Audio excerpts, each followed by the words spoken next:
Welcome to Ogles channel, thanks for watching today, and let's continue our journey to finish every single Game Boy and Game Boy Color game. Today focus on a game called Resident Evil Gaiden for the Game Boy Color. Now, I had never played this particular game before, but I'm actually a pretty big Resident Evil fan in general, and I remember playing the game all the way back in like the late 90s. A friend brought it over to my house, seeing the opening cutscene on the very first Resident Evil. I mean, like, I thought it was just mind-blowing at the time on the PlayStation 1, but the newer games that come out, top tier in every way, so it's a great franchise like in general, but I just simply never played this particular game, which is a shame because it's a top tier Game Boy Color game in pretty much every way. The story, even though it's not canon to the rest of the Resident Evil series, is a really enjoyable story, has a lot of good twists and turns in it.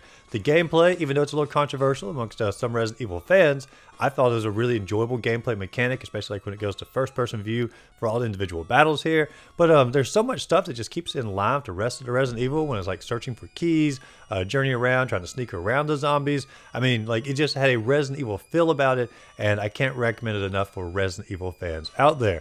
Now, this particular game did move up in our queue a good bit because Una Gibson requested one of my earlier videos, naturally moved up in the queue. So a game that you want to see me cover sooner or later, let me know the name of the game in the comments down below, and just like Resident Evil Gaiden, I'll move it right on up. Now, Alex, I start the videos up and look at the box art for the game first, and the box art for Resident Evil is pretty classic here. You have Leon Kennedy right there in the center with his Kevlar for the Raccoon City Police Department, little vest on there.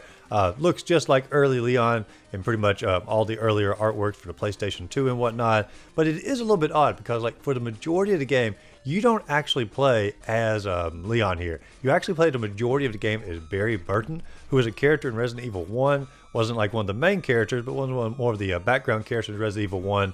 And it's odd they put Leon on the cover instead of Barry, or at least just simply both of them, because you do play as both of them. But Barry, I would say, is like 75 to 80% of the game, and Leon's only like 20%.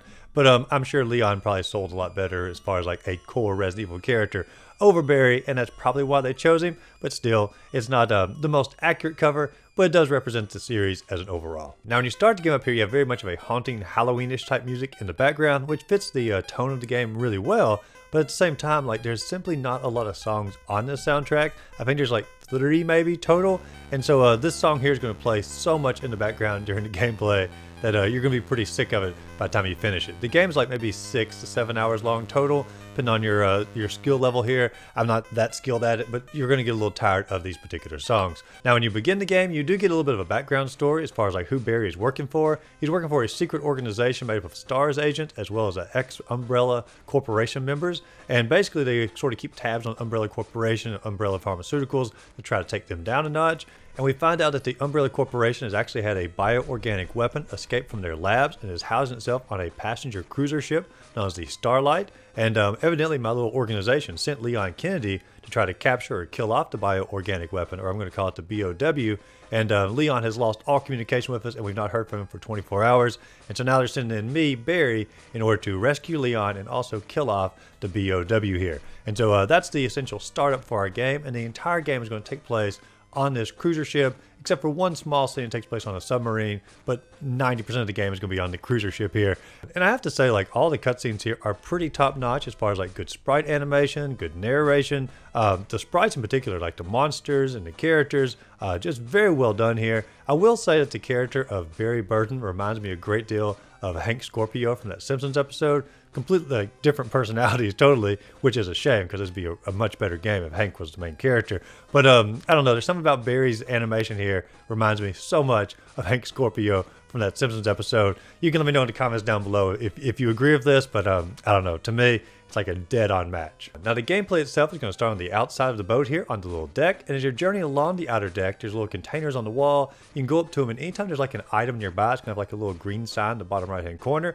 You simply press the A button, and you can pick up different items throughout the environment. And the items are always going to be such as like guns or ammunition or herbs to heal yourself up, or keys inside the game, you know, like the usual Resident Evil materials that you're going to need to continue to explore and keep your combat going. But as you're journeying through here, eventually you're going to go into the main hall of the boat. And when you journey into the main hall, I have to say, like, this looks a great deal like the Resident Evil hall from Resident Evil 1. I know it's not the same, and I know it doesn't take place on a boat in the first game, but I feel like they're at least harkening back for the look of it here.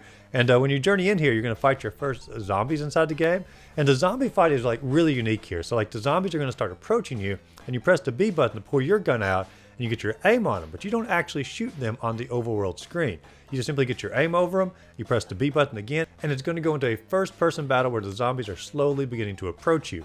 And as they're beginning to approach you, you have a little bar down to bottom that's rotating left and right. And you can see the basically the zombies hit area somewhere on your screen there on the little bar. And you simply press the A button when it's inside that bar, and the closer it is to the red part or the center of that bar, the more critical hits you're going to get on that particular zombie. The closer the zombie is to you, the bigger the bar is going to be. The further away, the smaller the bar is going to be. And it's also going to depend on like which weapon that you're using, because if you're using like a really powerful weapon, your little aim meter down here at the bottom is going to be going left and right super fast to make it difficult for you to actually get the shot in. But if you're using like a pistol or a knife, man, it's going to be like as slow as possible, and you're almost guaranteed to get your shots in every single time. And so it's just going to vary a lot as far as combat goes, but I actually really enjoy like going to first person mode, seeing the zombies approach you, getting them to attack you, having different sprites and animations like really bring the horror effects to life a little bit, or some of the gore.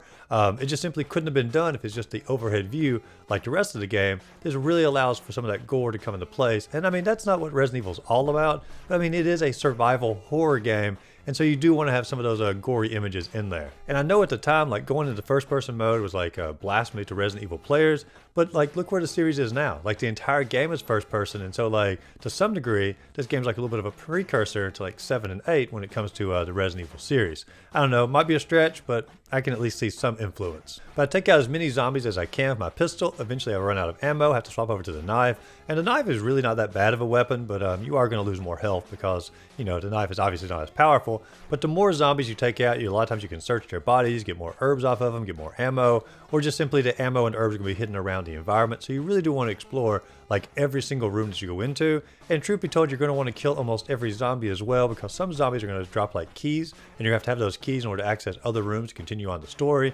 And so it's going to be a little bit cumbersome trying to kill all of them, but you'll thank yourself later when you actually have the keys to access the doors. Now later on in the game, when you pretty much unlocked everything that needs to be unlocked, you can do more of the stealth mechanics, you know, trying to sneak around the zombies to conserve your ammunition. But at the start of the game, you're going to want to kill off pretty much everybody. But as I'm advancing here, I do get a few new zombies to attack. There's a girl zombie, there's another older zombie who has like a crowbar is attacking you, and so they are going to vary as you go. But eventually I do get a key to the elevator. I ride the elevator up here, and now I'm more on the upper deck of the boat. And you can journey here, and you can find a rope like in a hole here, and that rope's going to come in majorly handy later on in the story to rescue a certain character who you probably already know who is going to be. But you do journey off across the upper deck here. You cross around the little pool, take out all the zombies as you go, and just look at the overall graphics here. And I know the graphics look a lot like Metal Gear Solid for the Game Boy or Perfect Dark, and they are probably on a very similar engine here. But I feel like all the sprites in the overworld or the overhead part here are also very well done. You journey off to the far east here, and you find like a little control room. And once you go into the control room, there's like a little monitor you can go up to, and you look at the monitor, and you get your next little leap in the story. Because when we look at the little monitor feed here, we see a little girl named Lucia, and she's basically begging for help here and says there's a monster unleashed on the deck, and it's banging at her door, and she can hear the screams and whatnot of the monster, and she's like freaking out about it. And we're like, all right, so our number one mission right now is not to find Leon. Chris is not in this game. Is not to find Leon anymore. It's not to take out the monster. We got to rescue this little girl who's in trouble on this passenger boat. And so we figure out her location here. We walk out of the control room. We hear her scream, and Barry takes off running in order to find her in this particular control room.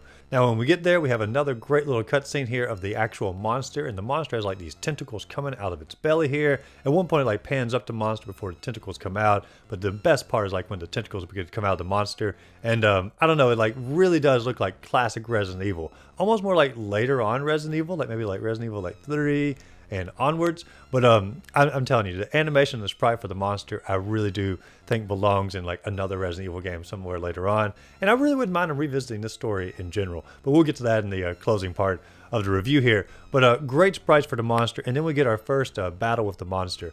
And he's really not too hard, but the first time anyway. You're going to battle him multiple times in the game here. But you basically just have to do the same gameplay mechanics, line your weapon up in the little bars going across, fire at him, you know, try to get close to that red center as you can. And the more you fire at him, the more he'll back away from you. and the further he backs away, the less likely he can attack you. And so the more precise you are, the faster the battle is going to be over, but also less damage you're going to end up taking. Me personally, I'm going to use the most powerful weapon that I have at the moment. I did find a shotgun earlier, and the shotgun blast pretty much knocks him back pretty darn quick. And I take the ball spout in no time. Now after we finish the monster off, we do get a little cutscene here of like the monster sort of like melting down into like a purple ooze. And it's a really cool scene. They say it's like going into like an amoeba state. So it begs the question, like, can you ever like truly kill the monster, or can he just sort of like dissolve and, you know, move himself across the deck? It's a really cool power. It's actually not mentioned like anymore throughout the game, which I wish they sort of did, because it's obviously adds more to the lore and the story of the monster here. But I don't know, it's a cool power. But we basically rescued a little girl here, and she tells us that she can still sense the monster is somewhere around us. Like she has like a ringing in her ears. She also heals really fast, and we're like, something's a little odd with this particular girl here. But we don't really say too much. We don't want to scare her too much. We're just like, something's a little off here. But we basically get ourselves, you know, refilled on ammo, search the rooms and whatnot. And then we get a message from our headquarters that Leon is actually in the first class cabins, and so that's where we need to go to in order to rescue him. So we get our little elevator key, we go up here, we get to the first class cabins.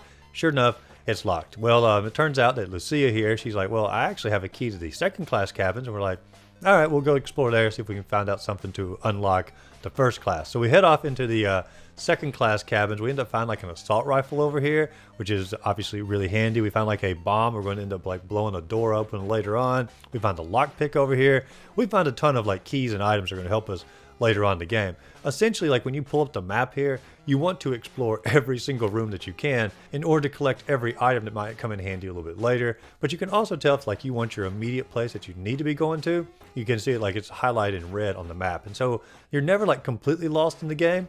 So you always have like your main mission you need to go to. But like anytime you're on the floor, try to explore as much as possible to get as many items and keys as you can. And speaking of keys, I did find the first class key. So we take our first class key, head back across the boat here. We're almost there. It's like Lucia's like, hey, I sort of sense the monster still. The monster bursts out of the wall again, grabs her.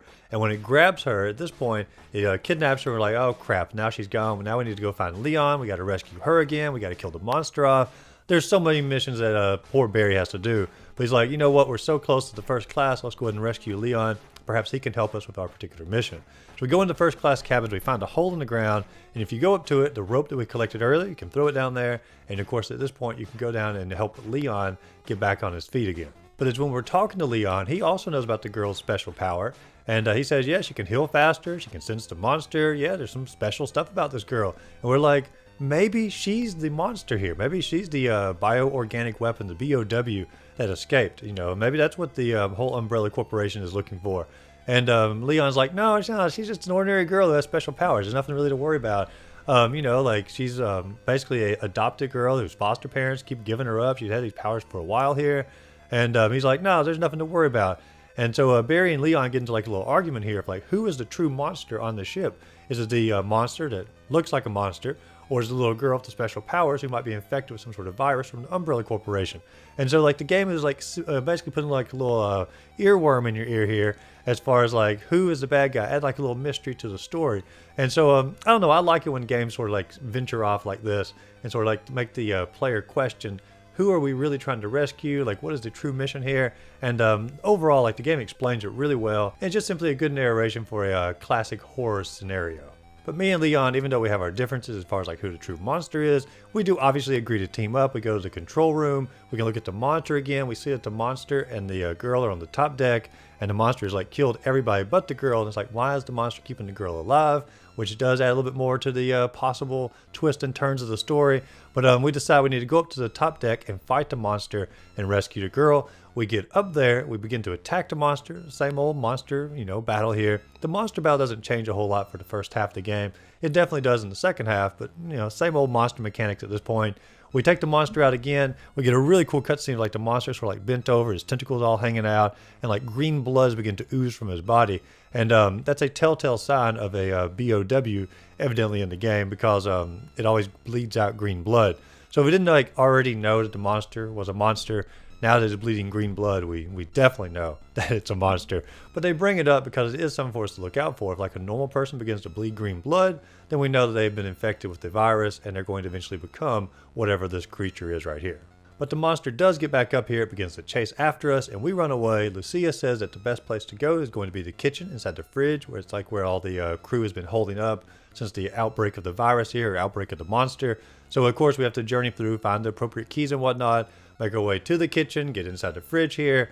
We do get a new weapon along the way. We do get the grenade launcher, which is going to be massively handy toward the end of the game when we go against the really powerful version of the monster. But during all this little duration, the boat does have a massive explosion on it. And when the massive explosion happens, of course, the boat's on fire and it does begin to sink. And it's a very slow sink because it's going to last for the rest of the game. But at this point, we do phone into headquarters. We're like, hey, can you get us out of here? The boat's on fire. It's going to sink. We've got the girl. I've got Leon. I didn't kill the monster, but he'll probably go down off the boat. And headquarters like, actually, the weather's sort of bad. We can't make it. And even Barry has like a sarcastic remark. He's like, great. I'm glad to know that our rescue depends on the weather or something like that. I'll put the actual comment down in the thing here because it was way more snarky and way more better than that. But yeah, it is sort of crappy to think that your main rescue organization's like, no, the weather's pretty bad. I don't want to mess up the helicopter. And I know you could die in the helicopter from bad weather, but everyone on the boat here is going to die, including like a kid. It looks like they could send the helicopter out. But at this point, Barry and Leon decide to split up. Barry's going to go on what he calls like a secret mission. Doesn't tell us really what it is. And Leon and Lucia here, their goal is to find the sprinkler system to try to put out some of the fires on the boat. And it's like, is the sprinkler really going to do a whole lot? Probably not. But that's what we agreed to. And at this point, you do get to play as Leon. And as far as gameplay mechanics, it's not going to change like at all. But your sprite is now going to be a little bit different from being Barry to now being Leon. And it's also going to open us up to probably the most annoying and worst part of the entire game.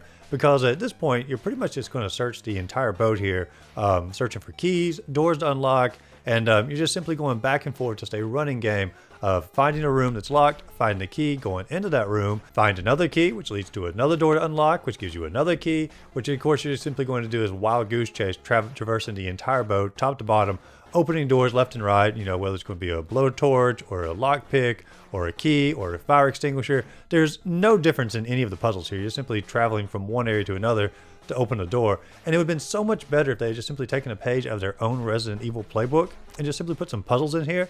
And like in order to open up some of the doors, you actually have to solve a puzzle. Or you like solve a puzzle and a door opens somewhere. That would have been so easy for them to do, and it would have mixed the gameplay up a little bit and also made it feel more like a traditional Resident Evil game. But this part here where you're just simply traversing the boat left and right, up and down, it lasts for probably like 2 hours maybe as you're going back and forth on this. It gets pretty old pretty fast. But at some point on our little scavenger hunt here, we do come across a control panel. We look at a video feed, and we have a video of Barry on the boat making a mysterious phone call. And on the phone call, he's talking about how, like, yeah, he's got the girl, talking about the meetup point, and some other, like, really sketchy stuff. So we're like, hey, you know, what's going on with Barry here? This doesn't sound like the normal Barry. And we realize he's in the piano room. And so we decide to go down to the little jazz lounge or the piano room here. But we get down there, and Barry actually pulls a gun on us, demands for us to hand the girl over. And then at this point, he reveals he's now helping with the Umbrella Corporation. We go out to the top deck. A submarine emerges out of the water with the little Umbrella Corporation logo on it. Barry and the girl descend to the submarine. Leon's like, what the heck is going on? I thought we were in all this together, and now you're leaving me. And if that wasn't bad enough, Umbrella employees come out, and they start firing away with their little assault rifles here up toward Leon, and Leon tries to fire back, but ultimately has to back down, and the submarine basically submerges back down into the water. And we've now lost the girl. We've now lost Barry, our own teammate. And if that wasn't bad enough, and now another explosion goes off on the boat, and so the boat's going to sink even faster. And Leon's like, what the heck? Like, my life is just falling apart at this moment. And he decides that for some reason, it'd be best to go down to the boiler room and see if he alone can put out some of the fires somehow from the boiler room mechanics. That's not made super clear here. So we journey down to the boiler room, and if that wasn't bad enough, so we already got on a sinking boat with the fire, we get down there, before we can do anything, the monster reappears and attacks Leon at this point. And it's a very, very hard battle. This is the hardest battle against the monster thus far. And it's probably because we're down to one teammate, because when Lucia was on our team, we could actually equip her for like a knife or another weapon, and you could swap back and forth between your two main characters in a battle, which sort of doubled your ammo and also doubled your life. And going up against a monster with just Leon, it is pretty darn rough. And I died multiple times, but actually dying was probably the best thing that could happen to me in the game, because every time you die, all the ammo inside the boiler room, whether it could be like rockets or grenades or handgun ammo, all of it reappears every time you die. So you simply go out there, restock up, battle the monster, don't win, no worries. Restock all your ammo, and every time you're building your ammo up just a little bit more, and I'm not going to say it's like unlimited ammo, but you're going to really boost your ammo amount right here, and that's going to help you pretty much throughout the entire rest of the game. And at this point, the plot's going to change back over to Barry for a second, and Barry is now on the submarine with the girl. The captain of the submarine sort of confronts Barry and was like, hey, thanks for working with me. And then Barry reveals his true intention, which was basically trying to get off of the sinking boat to save the girl's life, because he was afraid that the rescue helicopter would not come in time, and he did not want the girl to pass away. So he contacted Umbrella, pretended to work for them to get them to come and rescue him and the girl. And that was basically his hands were tied. Could he have included Leon on the plan? Probably, and that would have been nice, but this was, Barry's basically a scheme here to get the girl off of the boat. And at this point, the captain does reveal that the girl is actually the BOW, and so she has a parasite growing inside of her, and it was her that they wanted to rescue all along. I guess the monster on the boat itself was just simply a ultimate manifestation of what the virus can do. At this point, Barry gets upset, turns the gun on the captain, and says, you either extract the virus from this girl here, or I'm going to kill you. And so the captain goes, hold on, let's calm down a little bit. Let's figure this out. So they decide to go into surgery. They extract the parasite from the girl, so she is now healed up from the virus here. And before you know it, the parasite escapes from its little container here, infects the captain, and the captain begins to turn to like zombie mode. Why it didn't turn the girl into zombie mode, I don't know. Maybe she's like a chosen one. There's going to be like a whole sequel of games for this, I don't know. But the captain, he succumbs to the parasite. He turns into a zombie captain here.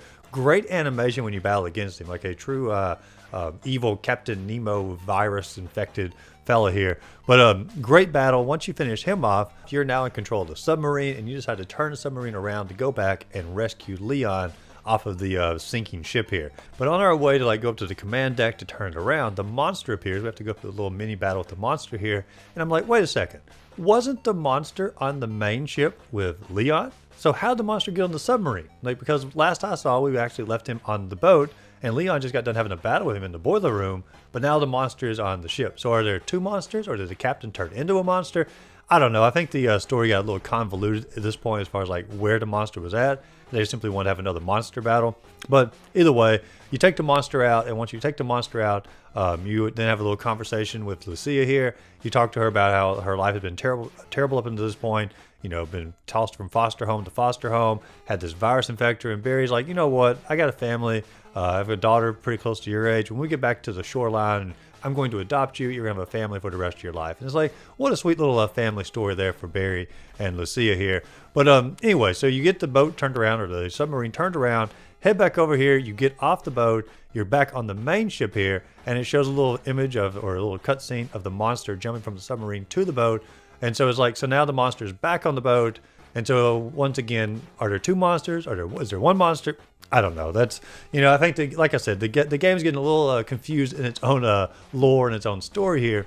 But now we're on the boat and we're searching for Leon. And I guess the game has a little bit of a fourth wall break here, because we're the player, we know Leon's in the boiler room, so therefore Barry knows that Leon's in the boiler room. And so at this point, we begin journeying over to the boiler room. On the way there, we encounter Leon, but he's acting sort of weird here, a little bit of a funky Leon. And we realize something's up, and we see some green blood, and we're like, hold on, wait a second. That's not Leon. This is the monster, and it's disguised himself as Leon. And so we get into a battle with the monster here. I die multiple times, and I eventually figure out you don't actually have to battle the monster. You can just sort of skirt past him and then run around and continue on your journey here to the boiler room. And when you get there, Leon is happy for the rescue. He's happy for the help, and we figure out we need to get off of this boat ASAP. We can't waste any more time. And so we begin to journey up to the upper deck. And there's a lot of fire going on the boat, so you have to choose alternate paths to take. It's a little bit more cumbersome, and you have to, travel out some trial and error here. And right before we can get to the main deck, the monster is blocking our path, and he's just standing in front of the door. I guess he knows this is the only path to get to the deck. And he's like, what's the point in chasing them? They have to come to me. And so we have to approach the monster. We get into a fight with him, and he's mutated a little bit more at this point. A little bit different sprite, a few different attacks as well. And I unload everything I got on him. I have 30 people on my team, every one equipped with a great weapon, all healed up, and he's really taking a toll on me here. I go with the shotgun, I go with the rifle, and I go with the rockets. And I basically just blast everything I got at him, able to take him out. And then once you go through the next door, you have to fight him again in an extra mutated form. And so I don't know what you're supposed to do at this point in the game. If you didn't stock up your ammunition and whatnot in the boiler room like I did, my lord, you'd be hurting for ammunition, and I don't think you could actually win this battle. So I don't know like where you have to go in the game to get like ammunition legit, but if you don't have tons of ammunition for this final battle, you have a pretty much 0% chance of beating this game. But I use my rockets, the assault rifle, the shotgun once again, and I have like almost no ammunition left. We're talking like just a few bullets in my main weapons here. But we're able to take him out. We get off on the sub here, and at this point, when we're on the sub, we're safe. We watch the Starlight ship sink down into the background, and Barry talks how he's going to, adopt Lucia. They're going to have a brand new family here, and things seem well. Leon, phones into headquarters saying we're all good to go, things like that. And then it zooms in. One last little image here, and you see a little bit of green blood dripping down Leon's neck. And so you know that actually the final virus or the parasite has actually disguised himself as Leon. Leon is still on the sinking ship. He's going to die on the ship, and so basically destroys the entire Resident Evil canon here because Leon Kennedy is now dead. But also like a great horror ending of like your main character is now actually a monster, and you just don't know it. It's really pulling in references to that movie The Thing from the 50s. They remade it, John Carpenter, in like 1982, and then again in like 2011, something like that. But great movie, by the way. If you haven't seen it, like that's a fantastic horror film. But it's all about like the beast or the monster or alien or virus, whichever direction you want to go with it, is disguising itself as different members of your crew and taking out the other members. And that's exactly what's happening here. I mean, the virus disguised itself as Leon twice now. It did disguise itself as Lucia one time. And so who knows who else it disguised itself as in the background of the game as well. And so great story overall, great cliffhanging of an ending, and just a great classic horror telling of a Resident Evil story. And at this point, the credits do begin to roll, but let's take a look at the game as like an overall here, because I do feel like it's one of the better Game Boy Color games, and I also feel like it's a great Resident Evil game in its own right, because like, what is Resident Evil as like core base here? Is a survival horror game, and this game here is 100% survival horror. You are trapped on a boat all by yourself, limited ammo, limited health, trying to navigate around which zombies you want to attack, which ones do you want to sort of skirt by here. The gore is there as far as like when you get into that one-on-one first-person battles here. The overall story, the lore, a twist ending, different paths to try to keep you, guessing who the monster is.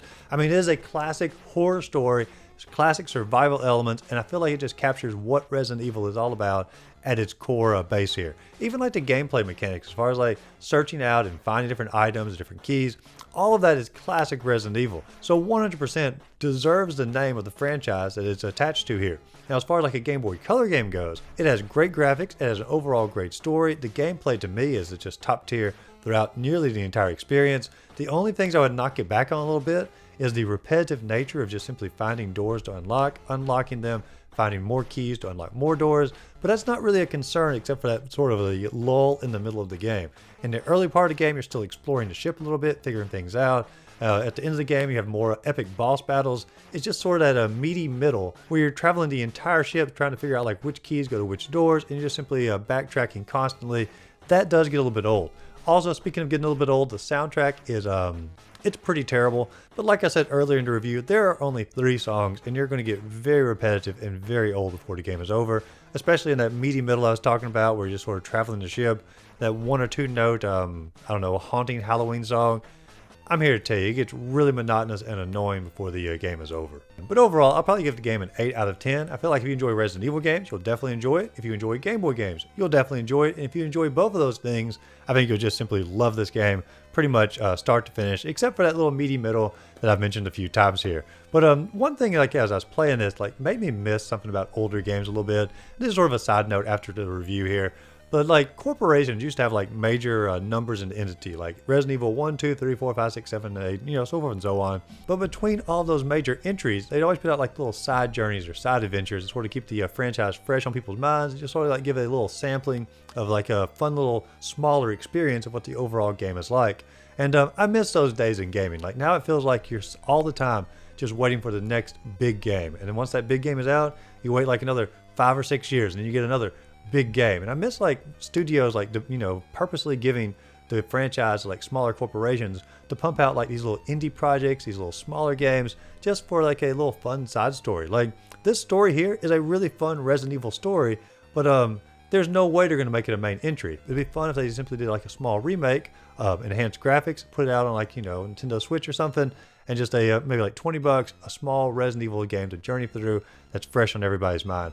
I don't know. I feel like most corporations don't do it a whole lot anymore. Nintendo does it more often than the other ones. Like, you got your big Zelda game, and then you have like the smaller ones, like the Echoes of Hyrule that's coming out, or the Hyrule Warriors, or Age of Calamity. They do like smaller games to keep the franchise fresh on your mind between like the major big games that come out. And I don't know. It's just a side point of something I miss about gaming. And I know most big corporations just simply don't do it anymore. And games like this smaller Resident Evil are just simply, I don't know, lost by the wayside. But if you enjoyed this review, be sure to like and subscribe to the channel. Check out my other videos listed above. By all means, go out there, find a great game to play. Simply have a great rest of the day.